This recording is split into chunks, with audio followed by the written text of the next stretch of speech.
CMC नुआ commissioner Kirandeep Kaur कार्य जोगदेवा पर कटक सहर विभिन्न स्थान बुली स्थितिर अनुध्यान करछन्ति। विशेषकर कटक सहर विभिन्न निर्माणाधीन प्रकल्प जलबंदी अंचल देखिछन्ति। या सहित परिमल व्यवस्थार तदारख करछन्ति। गतकाली कटक महानगर निगमर नुआ कमिशनर भाव जोग दैछन्ति 2021 बैचर आईएएस अधिकारिणी किरणदीप कौर। तेबे गतकाली दायित्व ग्रहण करू करू आज सकाळू कटक सहर विभिन्न स्थान बुलिबा पई बाहरी पड़ते।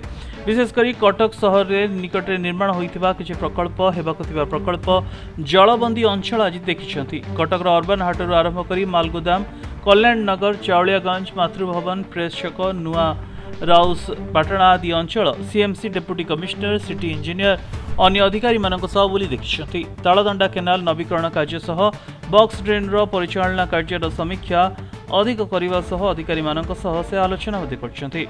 कटकरू सिद्धेश्वर रावलଙ୍କ रिपोर्ट, प्रदीन टीवी।